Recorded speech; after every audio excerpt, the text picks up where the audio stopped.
Hoy día nos toca el capítulo 20 del libro de los Hechos, ¿cierto? Hemos ya revisado los viajes del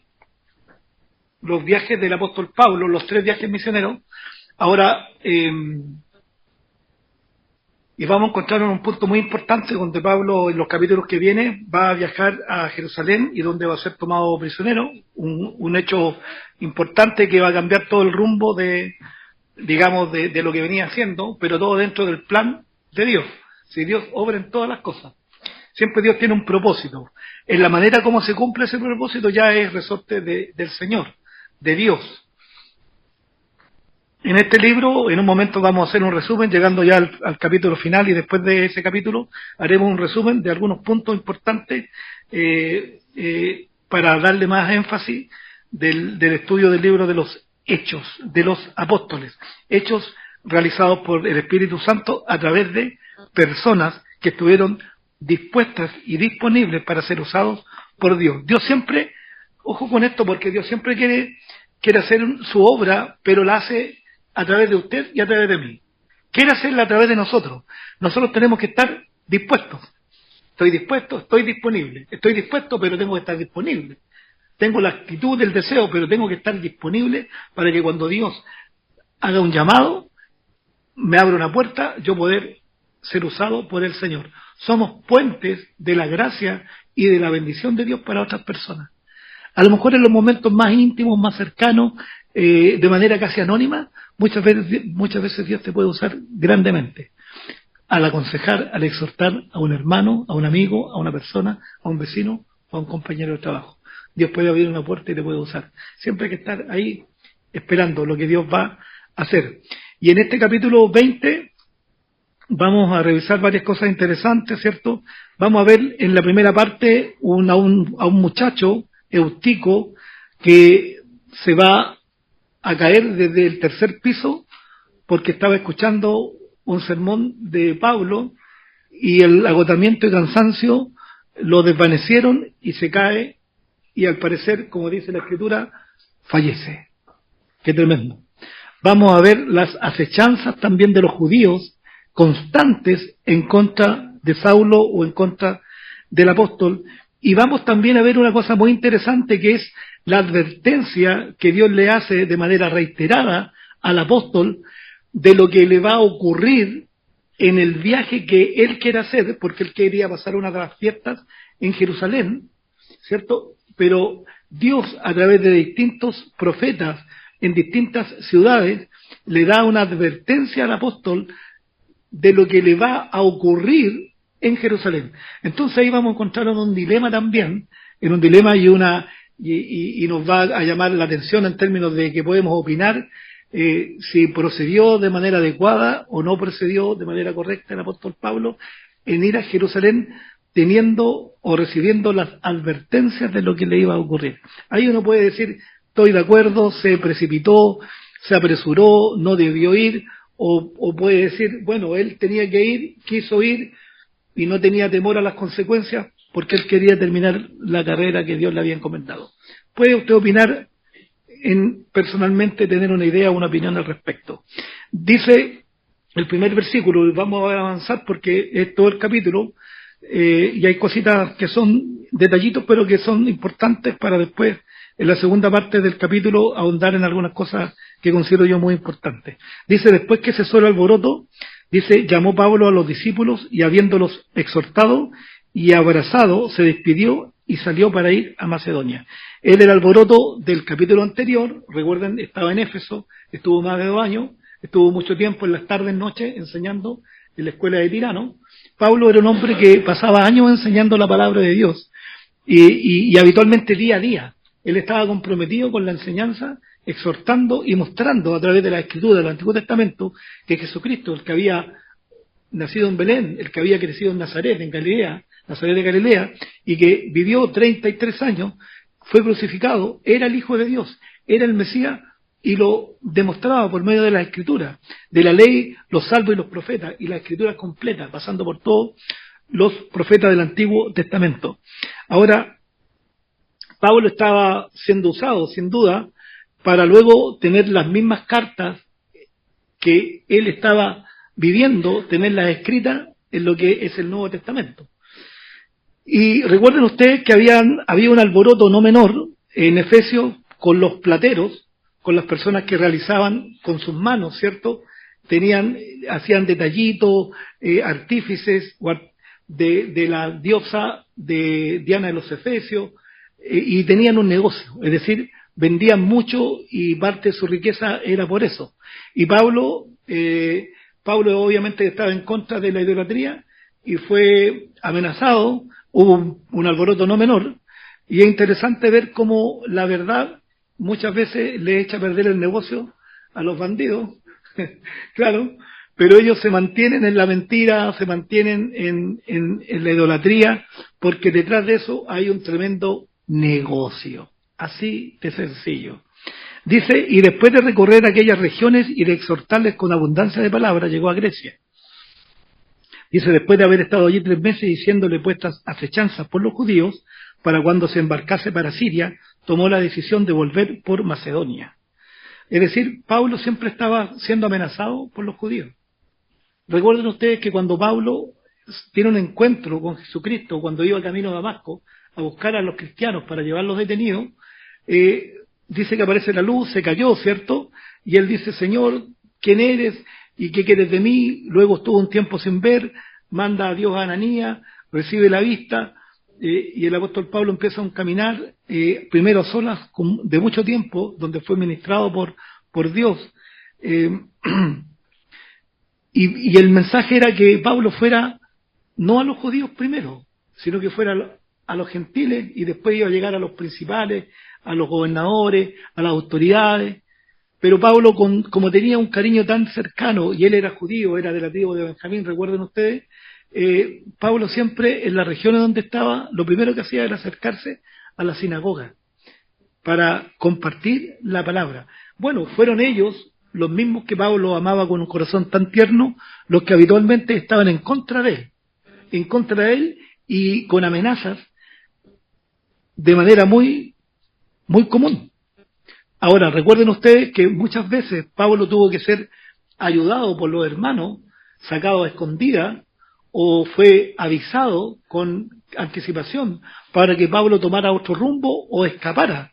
Porque estos judíos, no todos, pero estos judíos, ¿cierto?, un grupo importante, y muchas veces junto con los paganos, querían liquidar a Pablo, lo querían matar. Y es más, de hecho, entendemos que en un momento Pablo es dejado como muerto. Pero Pablo se levantaba una y otra vez, confiando en Dios y teniendo su meta clara por terminar. Qué increíble, ¿eh? O sea, nada lo amilanaba. Nada, o sea, de verdad que uno dice, nosotros estamos en una taza de leche. En una taza de leche, dentro de todo lo que nos ocurre, lo que nos pasa, pero aún en este país tenemos libertad de culto. O sea, libertad de culto, podemos expresar lo que creemos sin tener represalia, ¿cierto? En otros países, en África, por ejemplo, o en los países musulmanes, ser cristiano es colocarse un cartel diciéndome mátenme. O sea, la cantidad de información que no nos llega habitualmente por los canales de televisión abierta, pero hay información real y cierta de la cantidad de cristianos que están muriendo diariamente en esos países. Lo matan por el hecho de ser creyentes. Entonces, acá estamos nosotros en una taza de leche. Entonces, yo me pregunto de repente, ¿cómo nos complica tanto vivir la vida cristiana? Tenemos libertad, nadie nos mete preso por hablar de Cristo, a lo mejor podemos tener una desaprobación social, porque nosotros creemos en valores, en principios, que el mundo no los abraza con tanta regularidad, pero no es para que nos metan presos, por lo menos aún. Nadie nos anda persiguiendo, atentando contra nuestras casas porque somos creyentes. Y muchas veces nos falta un poquito de valentía, de esfuerzo, de compromiso. Ahora, muchas veces es necesario, al parecer, que pasen situaciones fuertes para que uno, en lo personal o en lo grupal o como iglesia, uno dé pasos con más decisión. ¿Recuerdan ustedes hasta el capítulo 8 de este mismo libro, ¿cierto? El capítulo 8 de los Hechos, la iglesia estaba en su sano confort. Estaban tranquilos, en Jerusalén, no hay problema, pero Dios les había dado les había encomendado una tarea, que tenían que predicar en Judea, en Jerusalén, en Samaria y hasta lo último de la tierra. Pero ellos pasaron mucho tiempo centrados solamente en la pasividad y la tranquilidad. Hasta que vino, ¿qué cosa? Una persecución. Y fueron los cristianos perseguidos. Dentro de esa persecución estaba el mismo apóstol, Saulo en ese entonces, persiguiendo a la iglesia, y fueron dispersos por varias regiones, y el evangelio fue predicado en esas partes. O sea, con mayor fuerza, ¿te das cuenta? Es decir, Dios ocupa circunstancias sociales, políticas, si usted quiere llamarlo, muchas veces para que la iglesia pueda tomar conciencia del llamado que Dios le está haciendo. Por eso que muchas veces también pasamos situaciones nosotros. De repente estamos en la zona de confort y estamos tranquilos, vamos cuando queremos, leo la Biblia rara vez. Como que no nos preocupa tanto llegar a la iglesia, escuchar la palabra o ser obedientes a ellos, hasta que nos pasa algo. Hasta que ocurre con un hijo, la esposa, el esposo, una circunstancia fuerte, y ahí ¿qué hacemos todos? ¿Nos acordamos de quién? De Dios.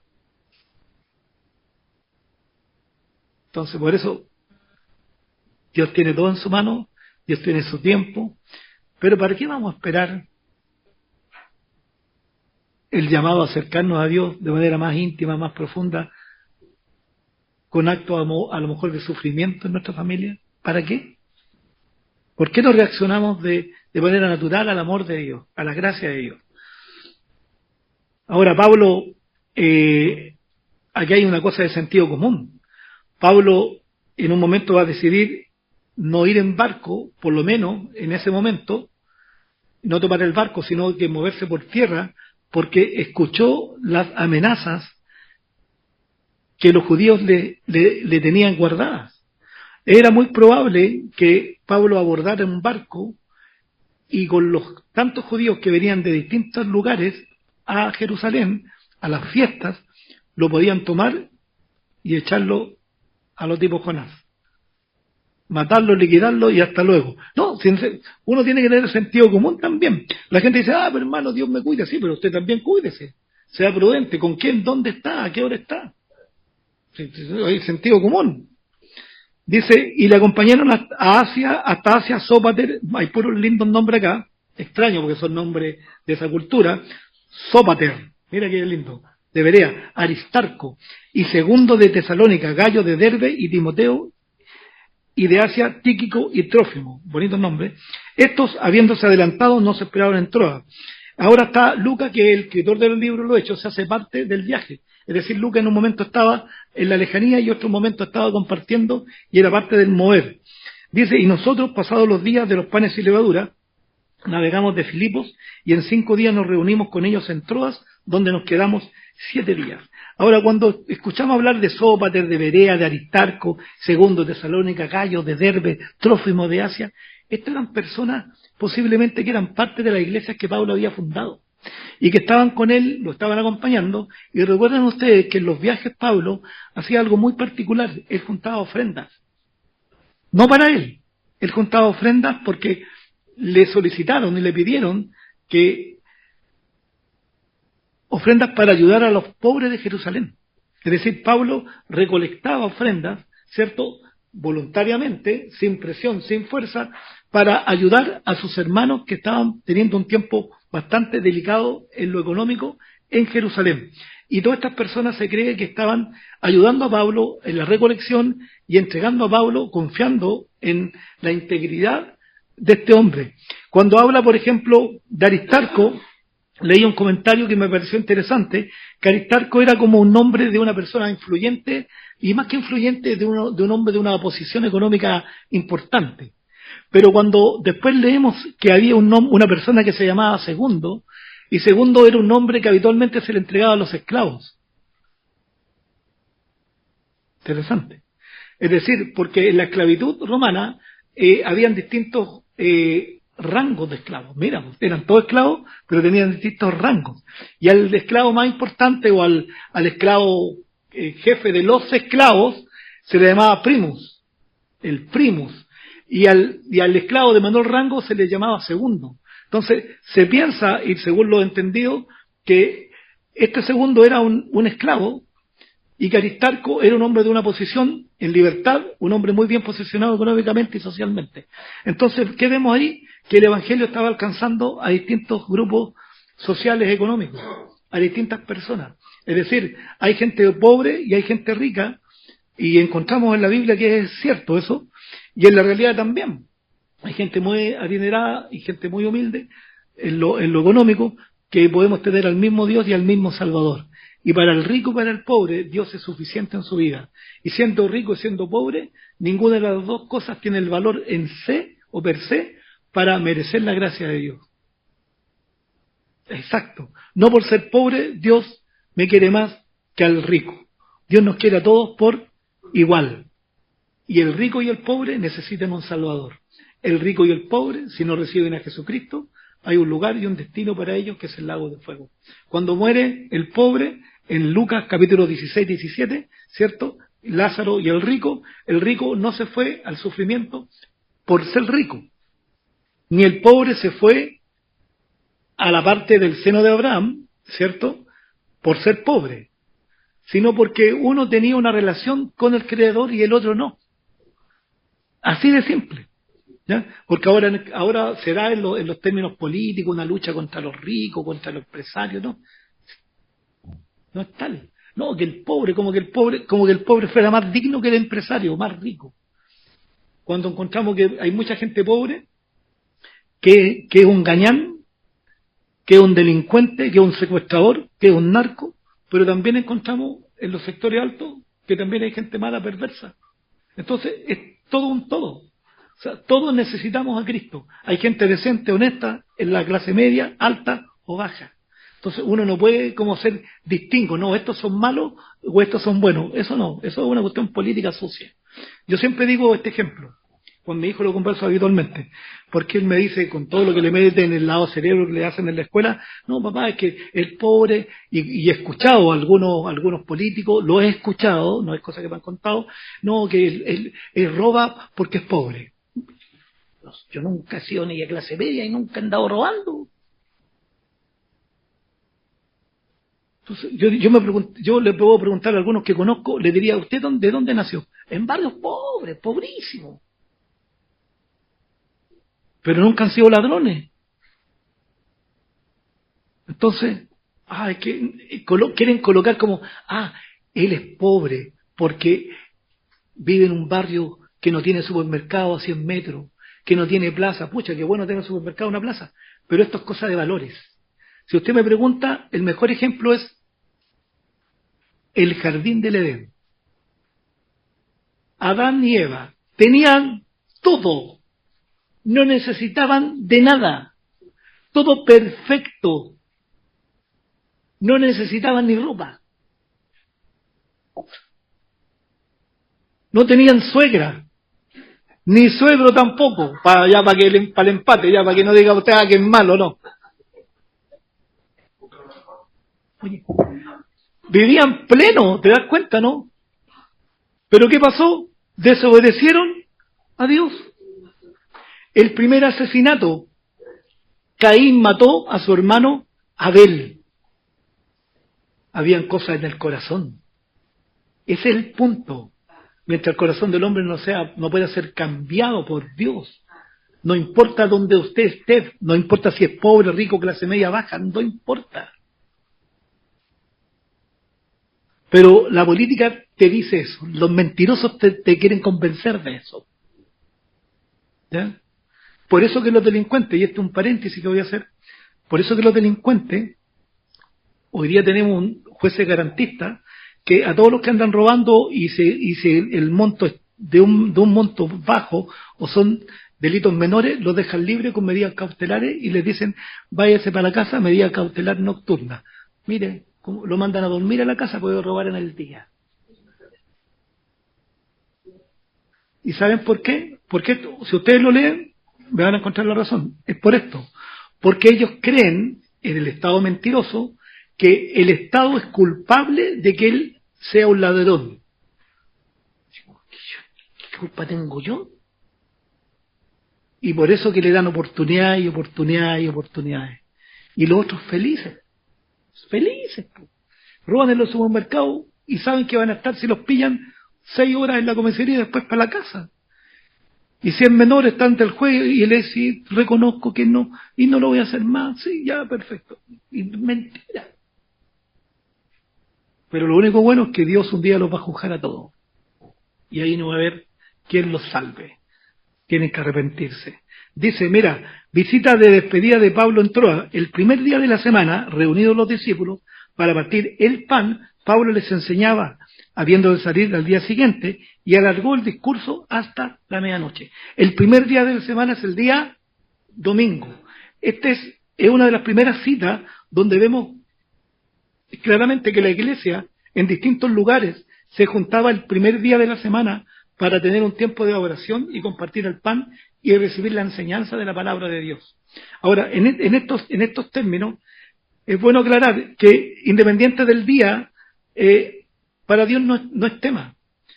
Era tema para los judíos. Los judíos tenían sus sabbat, tenían sus días especiales, lunas nuevas, tenían sus fiestas y todo lo demás. Pero fue dado para los judíos, para los israelitas, lo mismo que la circuncisión. Pero el gentil, el creyente no judío, es decir, no tenía por qué verse expuesto a estas cosas, y el creyente en general, ya siendo judío o no, nosotros no estamos sujetos a un día en particular.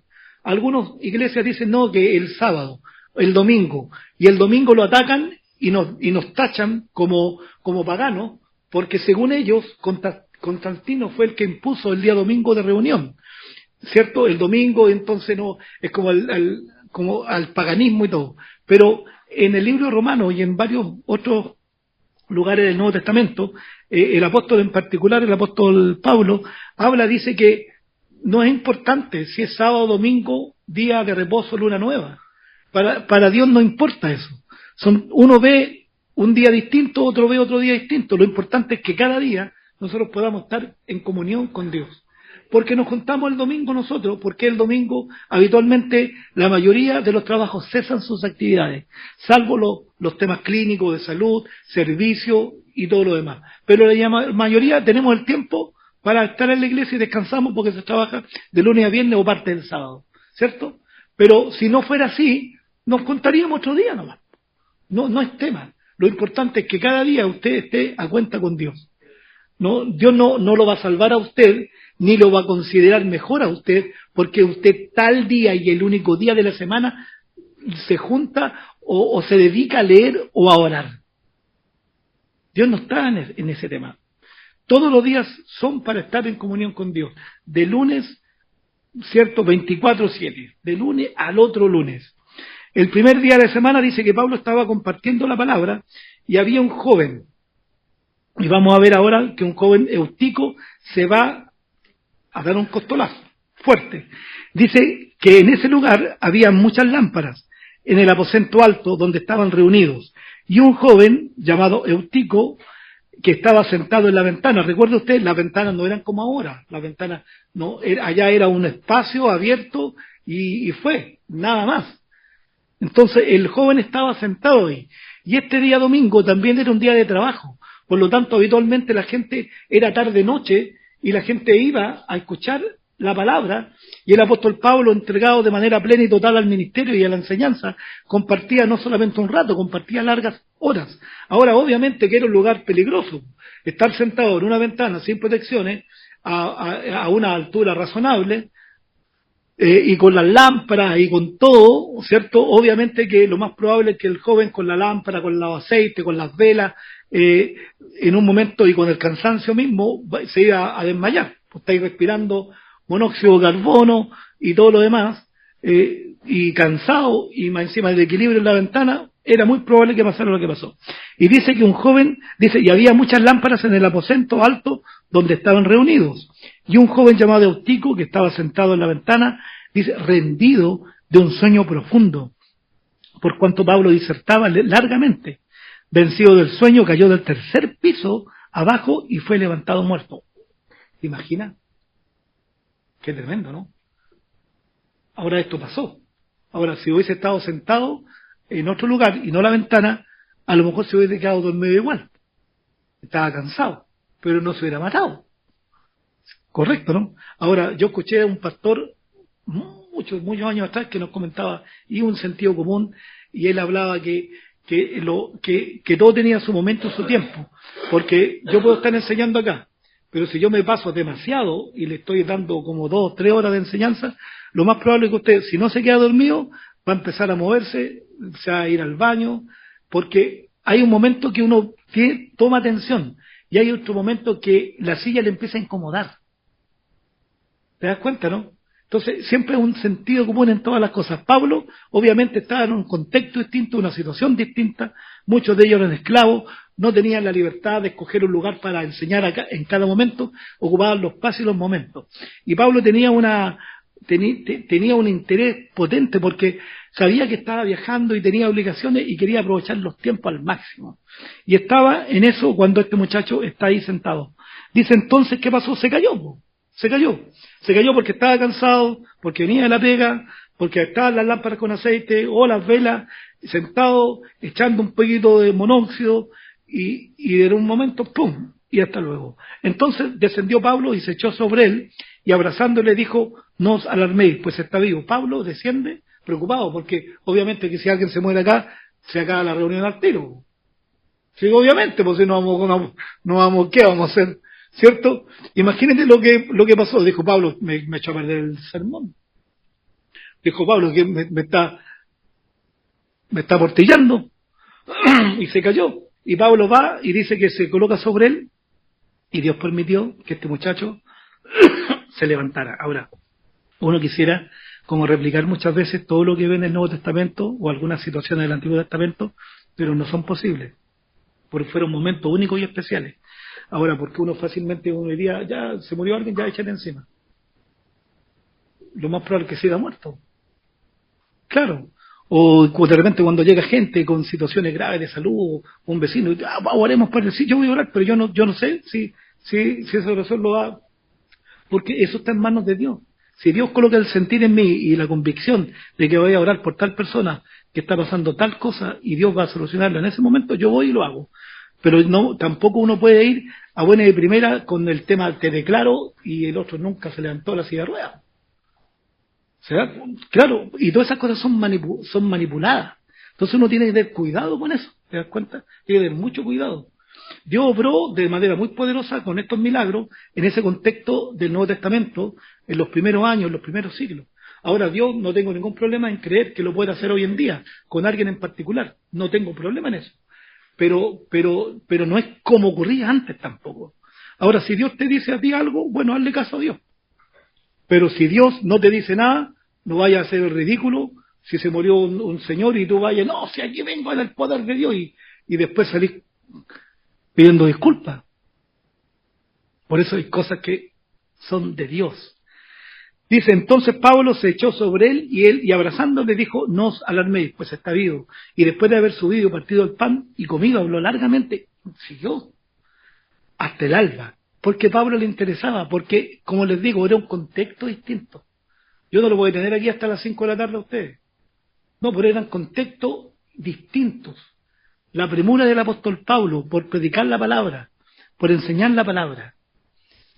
No había una iglesia establecida, no había un horario establecido. ¿Te das cuenta? Era como que si la iglesia en este momento no existiera en Chile y tuviéramos que estar buscando o juntándonos en las casas. Cambiaría todo nuestro formato, nuestra forma, nuestra visión de las cosas. Porque estaríamos en otro contexto. Ese era un contexto que estaba en ellos. ¿Eh? Ahora dice, y llevaron al joven vivo y fueron grandemente consolados. ¡Qué maravilloso! Ahí seguro no lo sentaron en la ventana, lo llevaron siéntate acá porque tranquilito usted no, y ahí al lado, ahí alejémonos de las velas de las lámparas, ¿ya? Ahora, algo que escuché también de este estudio y que me parece interesante, recuerden ustedes que los cristianos, bueno, eran acusados de manera falsa, obviamente, por los paganos y por los gentiles, que eran como, ¿cuándo la gente que come carne? No, pero que come humano, caníbales. Eran acusados de canibalismo. Y eran acusados además de inmoralidad. Porque, ¿qué se acostumbraba? Que recuerden ustedes lo que hemos visto en Corinto, en Éfeso, por ejemplo, había una prostitución religiosa. Las sacerdotisas se prostituían, ¿cierto? Y ganaban dinero para las arcas del templo. Ahora, habitualmente estas fiestas religiosas de los paganos terminaban todo en orgía. O sea, todo en un desenfreno total. De alcohol, de qué sé yo, de borracheras, de orgía, y era normalizado. Entonces los cristianos fueron acusados también porque hablaban muchas veces o comúnmente, y en esta ocasión partiendo el pan, es decir, haciendo una santa cena, de comían el cuerpo de Cristo. El cuerpo de Cristo, y tomaban la sangre de Cristo, pero todo era simbólico, ¿te das cuenta, no? Pero los paganos levantaban estas acusaciones para debilitar la fe. Entonces era tremendo. Y ahora tenían lámparas, y lleno de lámparas, no solamente por un tema de tener luz, sino para tener un tema de transparencia. Es decir, aquí estamos, aquí puede venir cualquiera y vea, aquí está todo claro, todo transparente, no estamos en nada malo. Interesante eso, estar en la luz. Dice, nosotros, el versículo 13, adelantándonos a embarcarnos, navegamos a Asón para recoger allí a Pablo, ya que así lo había determinado, queriendo él ir por tierra. Recuerden, por tierra el motivo, porque había escuchado las amenazas, había sabido, le habían advertido de las amenazas de los judíos, que también querían llegar a la fiesta de Pentecostés, y viajaban obviamente en barco, y Pablo hubiese sido una víctima fácil en un barco, porque ¿dónde iba a arrancar? Lo hubiesen tenido a la mano y lo hubieran matado. Entonces dice, y cuando se reunió con nosotros en Asón, tomándole a bordo, vinimos a Mitilene. Ahora, navegando de allí, al día siguiente llegamos delante de Quío, y el otro día tomamos puerto en Samos, y habiendo hecho escala, un lindo nombre, Trogilio, al día siguiente llegamos a Mileto. Mileto es un lugar muy especial cerca de Éfeso, y vamos a hablar acerca de eso. Porque Pablo, dice, se había propuesto pasar de largo a Éfeso. Pablo quería no llegar a Éfeso porque había estado más de 2 años enseñando, había hecho muchas amistades, por lo tanto sabía que si llegaba no iba a estar un día ni 2 días, porque la gente iba a solicitarlo, a estar con él, a mostrarle su afecto, su cariño, y Pablo quería evitar, digamos, tomarse muchos días porque su propuesta era otra. Pero dice, porque Pablo se había propuesto pasar de largo a Éfeso, para no detenerse en Asia, pues se apresuraba para estar el día de Pentecostés, si le fuese posible, en Jerusalén. Pentecostés, 50 días después de la fiesta de la Pascua. Entonces Pablo tenía ese propósito, llegar en ese tiempo a Jerusalén. Ahora, entonces, ¿qué hace?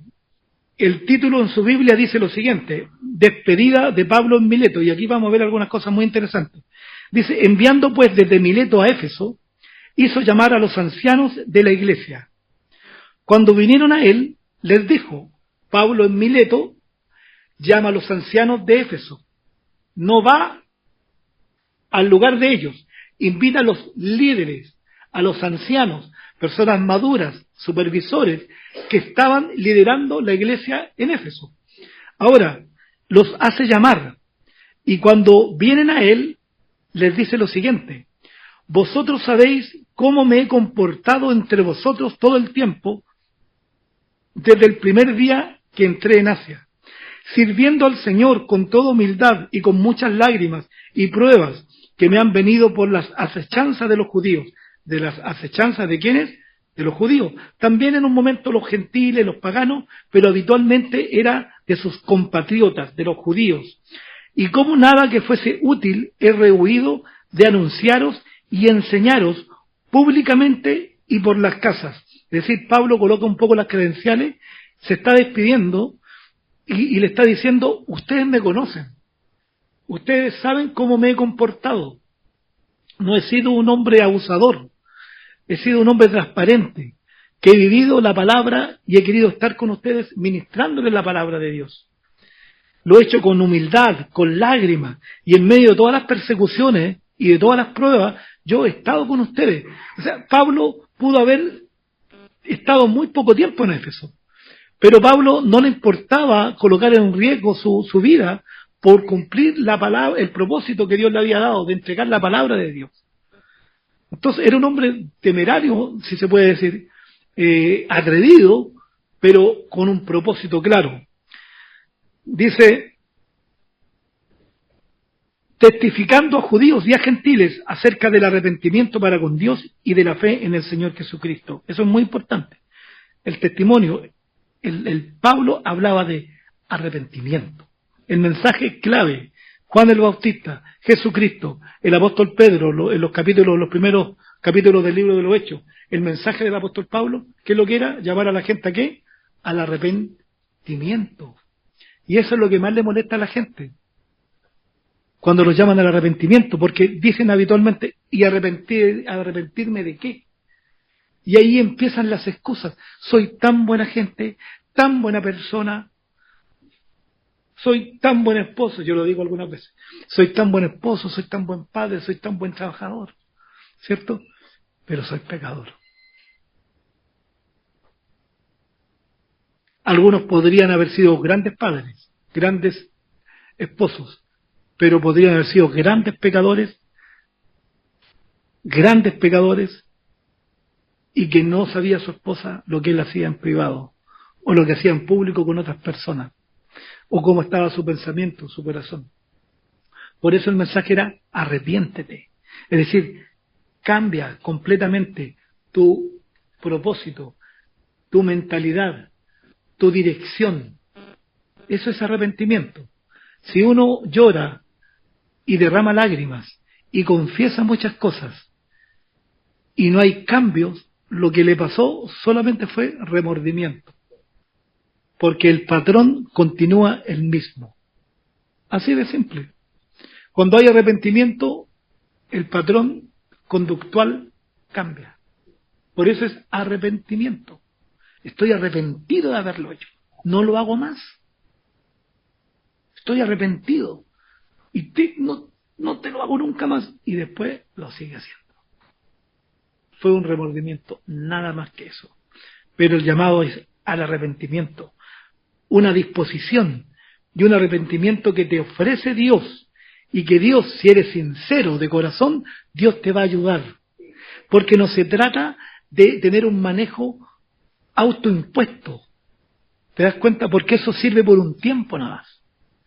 Pero el verdadero arrepentimiento y que Dios te da la fuerza por medio de su Espíritu Santo y la palabra, es un arrepentimiento y un cambio de patrones que se permanece en el tiempo. Porque ahora ya no estás dependiendo de ti, de tu fuerza de voluntad, sino estás dependiendo de la gracia de Dios y del poder de Dios. Ahora dice,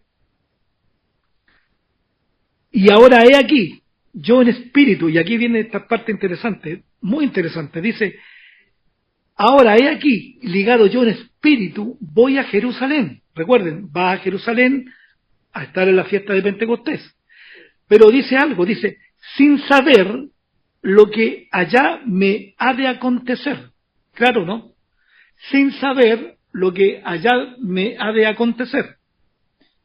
Salvo, y aquí viene esta palabra, salvo que el Espíritu Santo, por todas las ciudades, por todas, no por una, no, por todas, me da testimonio diciendo que me esperan prisiones y tribulaciones.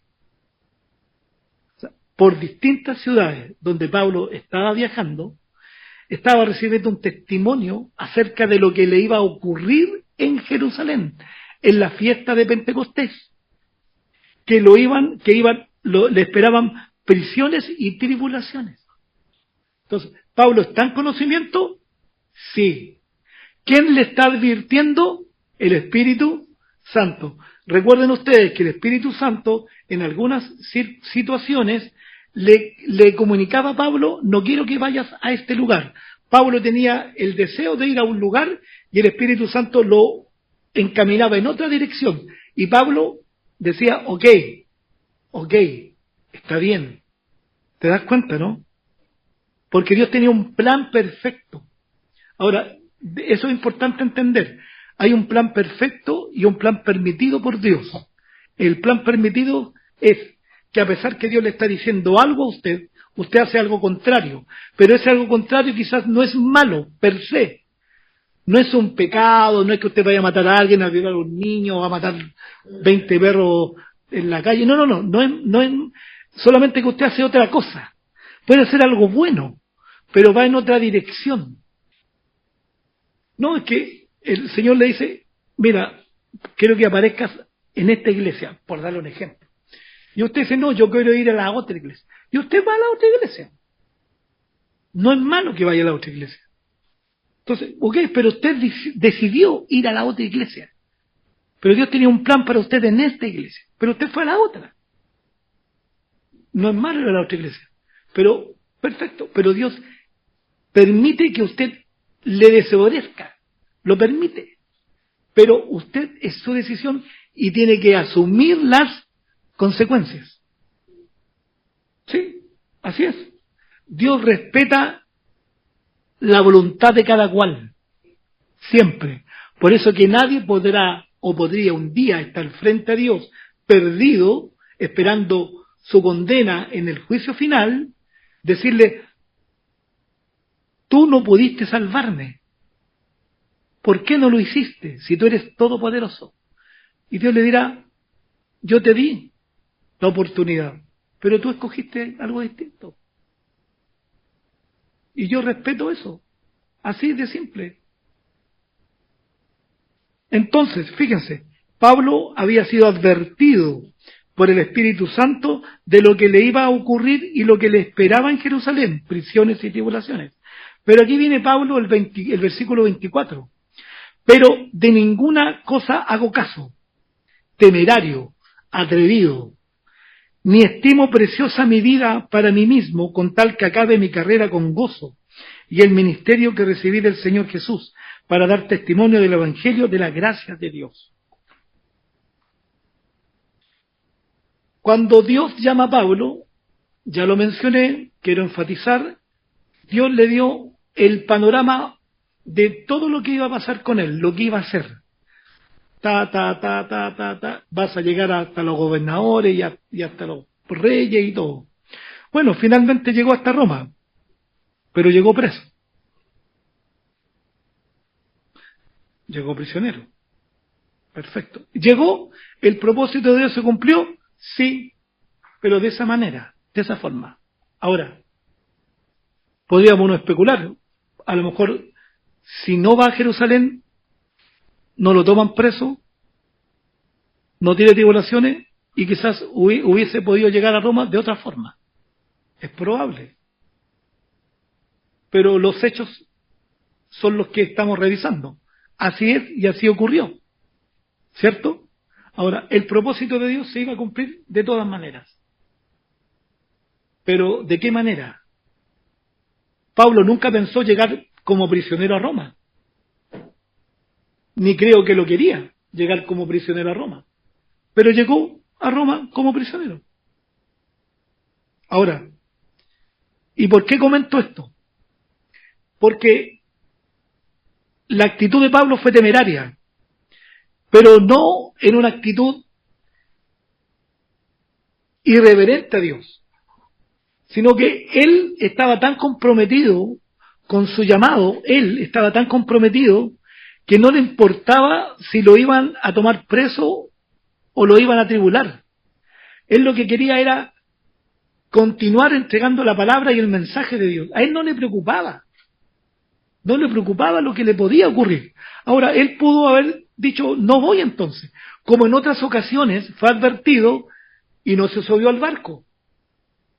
Como en otras situaciones el Espíritu Santo le dijo, no vayas acá, quiero que vayas a este otro lugar. Y él fue a donde el Espíritu Santo le estaba diciendo. Pero ahora no. Entonces vemos a un Pablo atrevido, no irreverente, pero sí decidido a no importar lo que le iba a pasar. O sea, si esto va a pasar, que pase, no me preocupa mucho. Ahora, yo siempre digo,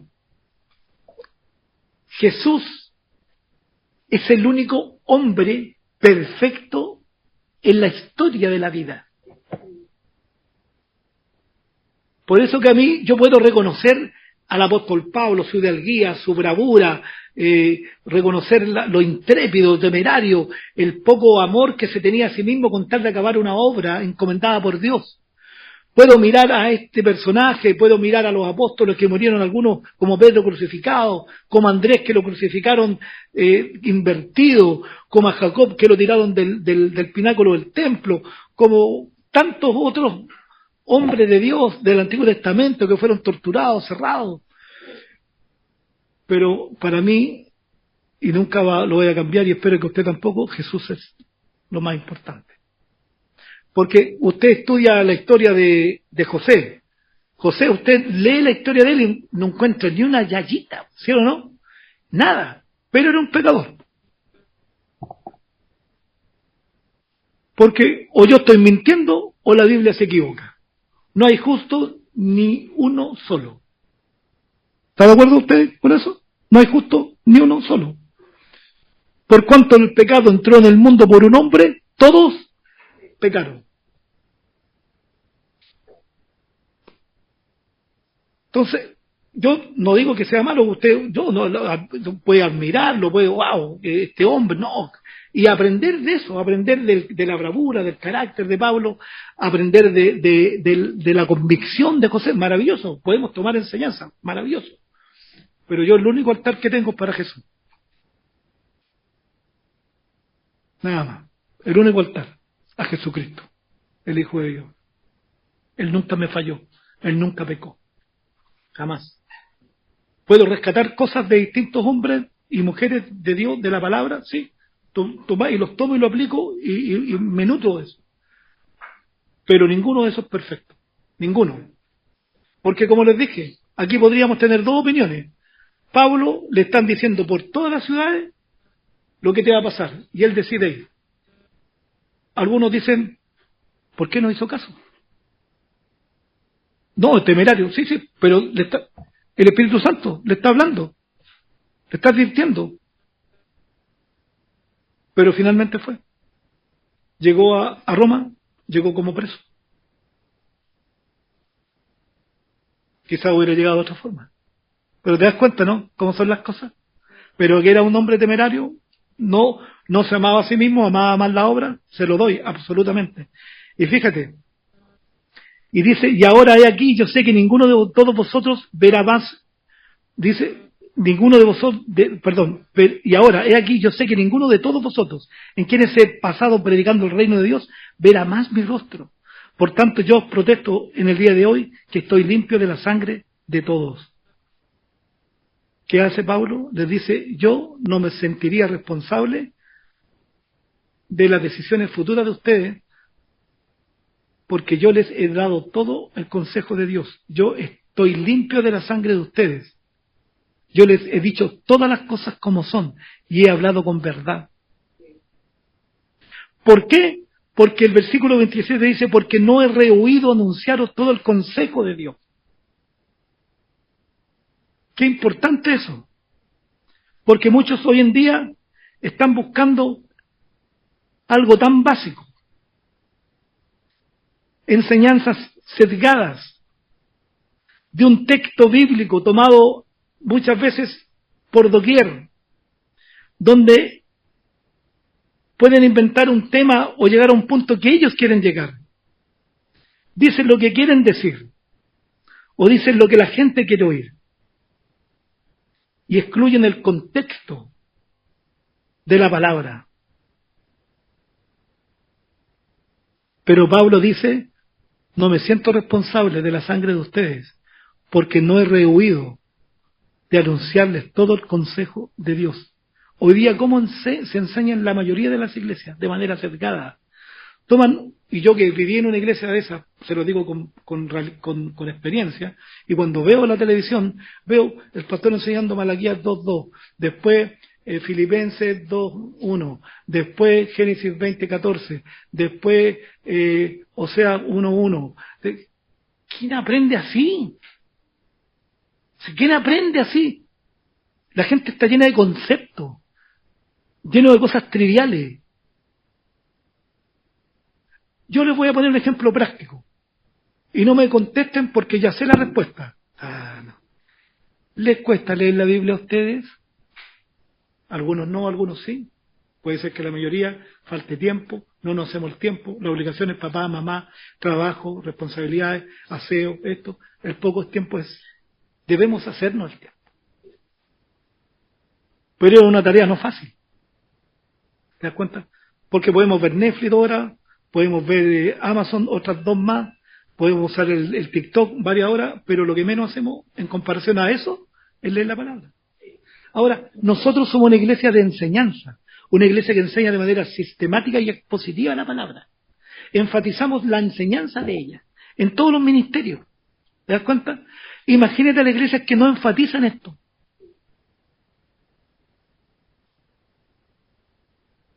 ¡Qué tremendo! Y la gente va y ahí, ¡qué increíble! ¿Cómo van a enseñar todo el consejo de Dios si nunca han terminado un libro de enseñar? ¿Cómo enseñar el consejo de Dios si nunca han terminado un testamento?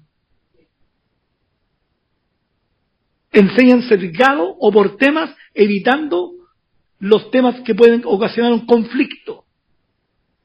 No, es que esta persona está en esta situación, no puedo hablar. No, es que él es el que más diezma. El diezmo ya lo hablamos, que hay que ofrendar libremente, pero es que él da mucho dinero para la iglesia, pero sí, pero hermano, es que está en esta... No, pero él es un gran aporte. Y empezamos no, entonces no enseñemos esto. No. Pablo, estoy libre de la sangre de ustedes. Y ojalá yo quiero estar libre de la sangre de ustedes. Que no me digan un día, pero pastor, usted nunca dijo esto. No, hermano, si yo lo dije, que usted no estaba en la iglesia. Y usted tampoco estaba en Zoom o en Facebook. Pero todo el consejo de Dios. Ahora, le voy a leer 2 Timoteo, capítulo 2, o sea, capítulo 4, el versículo 1 en adelante. Mira lo que dice.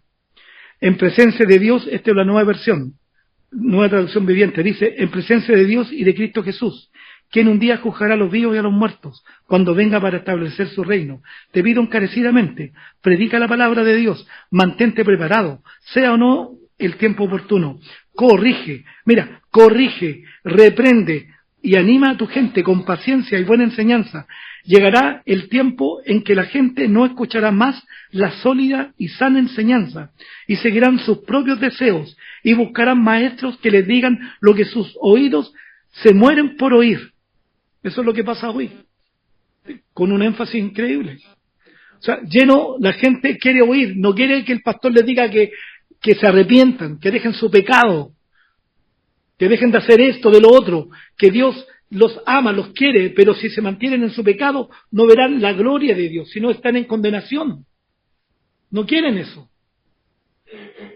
Quieren escuchar que Dios solamente está preocupado como único fin de sanar sus enfermedades y arreglar sus problemas.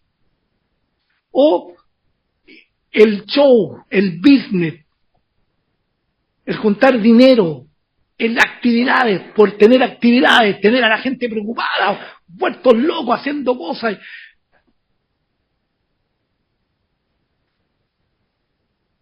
Hay iglesias de homosexuales, ¿usted sabía eso?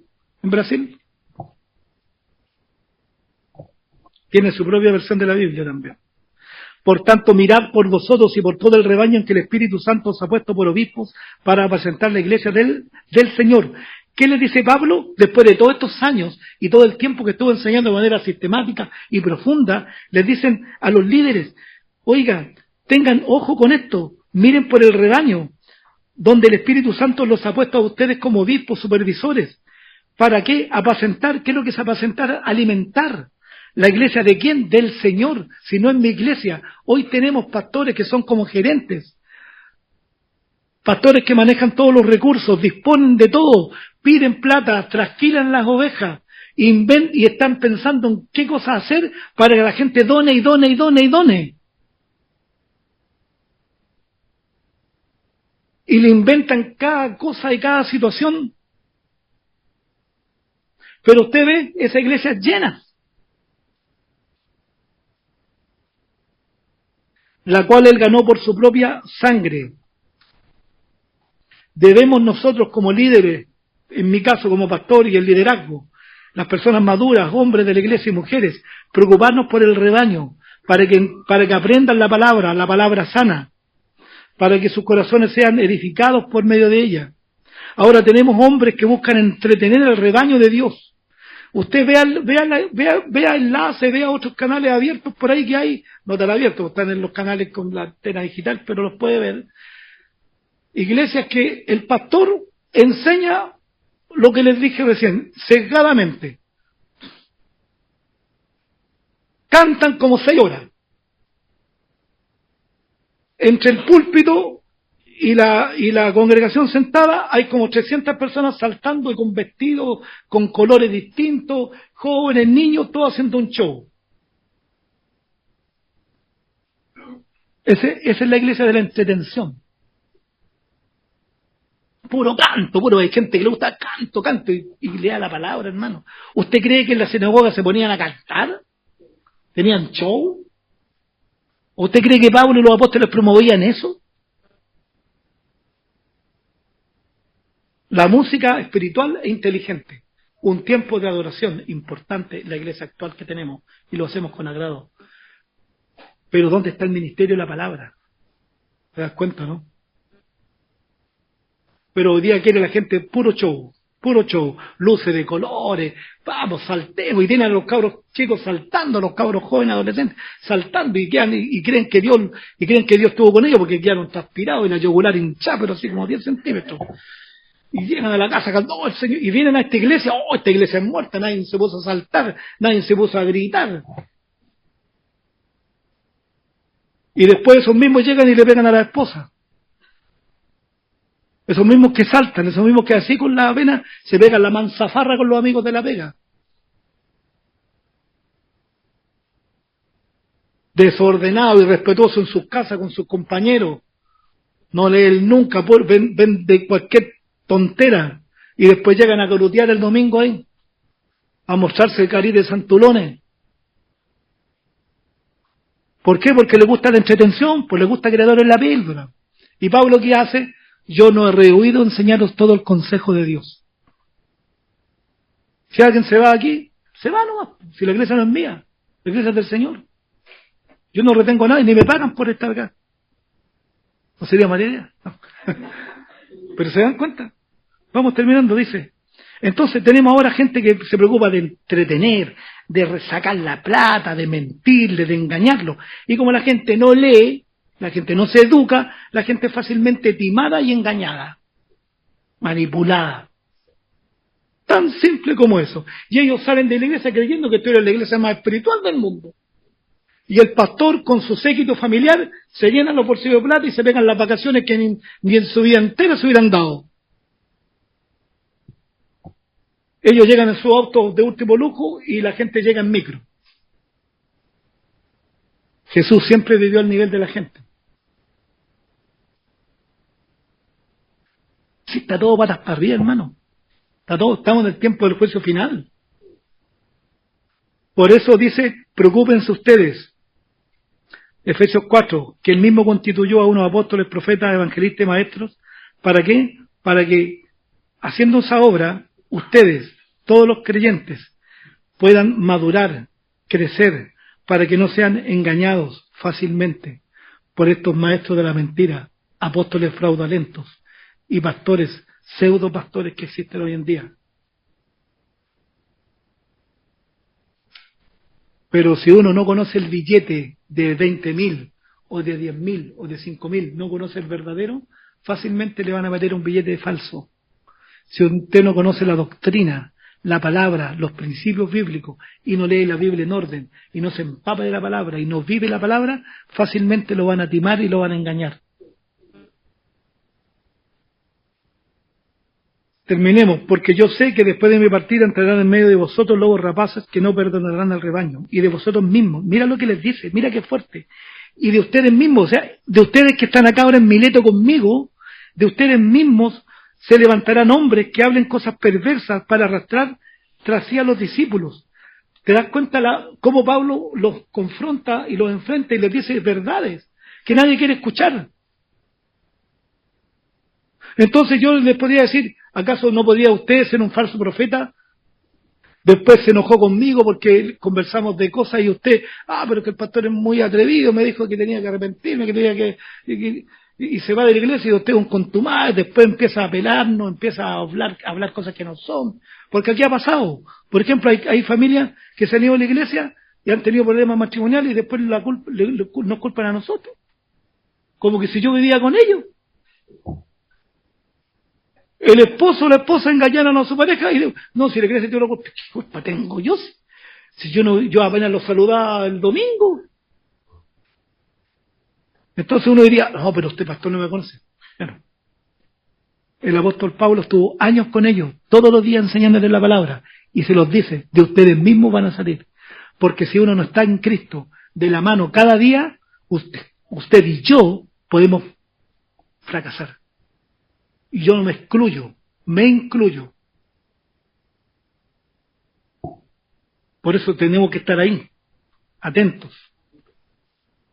Velad, acordándonos que por 3 años, 3 años de noche y de día, no he cesado de amonestar con lágrimas a cada uno. O sea, yo le he estado cada día por 3 años hablándoles todo el consejo de Dios. Y ahora, esta parte final dice, y ahora hermanos os encomiendo a Dios y a la palabra de su gracia. Ni plata, ni oro, vestido, ni nadie codiciado. Antes vosotros sabéis que para lo que me ha sido necesario a mí y a los que están conmigo, estas manos me han servido. En todo os he enseñado que trabajando así se debe ayudar a los necesitados y recordar las palabras del Señor Jesús que dijo, más bienaventurado es dar que recibir. Cuando hubo dicho estas cosas se puso de rodillas y oró con todos ellos. Entonces hubo un gran llanto de todos y echándose al cuello de Pablo le besaban y doliéndose en gran manera por la palabra que dijo de que no verían más su rostro y le acompañaron al barco. ¿Te das cuenta la pena? Un hombre que fue amigo, que compartió comida, cenas con ellos, tribulaciones, amenazas, estuvo 3 años enseñándole la palabra. Ahora se va y les dice quizás nunca más me vuelvan a ver. Y así fue. Pero les da la advertencia. Y es la misma advertencia que Dios les da y que yo les puedo dar. Y que recibo de ustedes y recibo de Dios también yo. Que debemos tener cuidado. El que esté firme mire que no caiga. Tomemos la mano al Señor. No estemos como David en el lugar y en el momento equivocado, porque podemos ser, se los digo, muy espirituales. Podemos ser, a lo mejor usted es un cristiano espiritual comprometido, pero si pasa un día o una semana y usted anda padeando y todas las circunstancias se reúnen, usted puede pegarse el costalazo. Claro, podemos pegarnos el costalazo. Pero ¿cómo? Dios no me cuidó. No, si Dios te está cuidando, pero sentido común. ¿Con quién estoy? ¿Dónde estoy? ¿Qué estoy haciendo? Falta solamente un momento, como David, un momento donde miró a quien no debía y deseó a quien no debía y se fue todo por la borda. Un momento.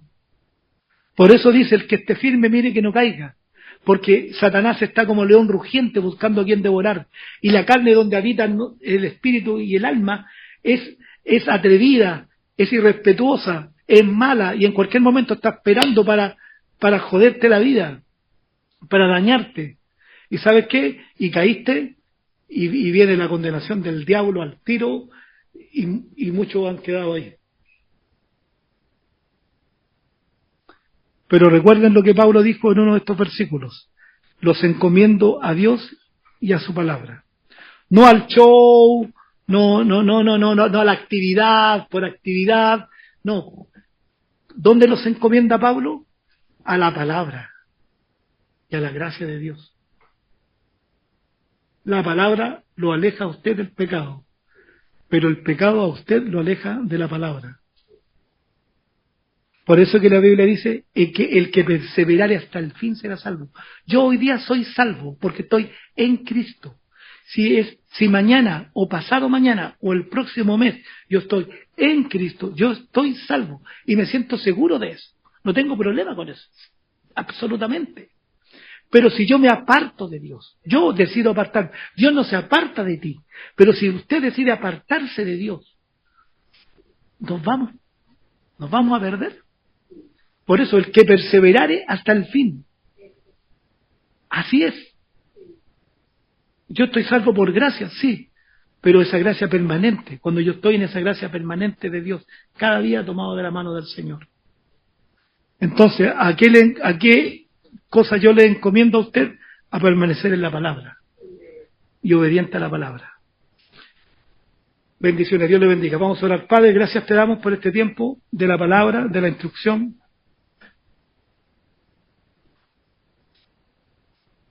Gracias, Señor, porque tú tienes los momentos y tienes los tiempos para educarnos, para enfrentarnos también, confrontar nuestra realidad, nuestra vida, nuestros pensamientos, nuestras intenciones, nuestras motivaciones. Dios mío, ayúdanos a entender que fuera de ti no hay nada bueno, Señor. Ayúdanos a entender que el regalo de la salvación es real y efectivo cuando nosotros estamos tomando ese regalo y lo hacemos parte nuestra. Sabemos que tú has comenzado una obra en nosotros. Has puesto el querer y el hacer toda una voluntad. Estás iniciando algo en nosotros, nos están motivando. Pero ayúdanos, Señor, a recibir y a ser obedientes. Y como dice tu palabra, que siempre espero que todos nosotros, y me incluyo, que recordemos que no todo el que me dice Señor, Señor, entrará en el reino de los cielos, sino el que hace la voluntad de mi Padre. Permítenos, Señor, recibir la palabra, recibir tu enseñanza, examinar a la luz de ella nuestra vida. Y si algo no está bien, Señor, decidir arrepentirnos y decidir hacer lo correcto, Señor. Gracias, Padre. Tus bendiciones en el nombre de Jesús.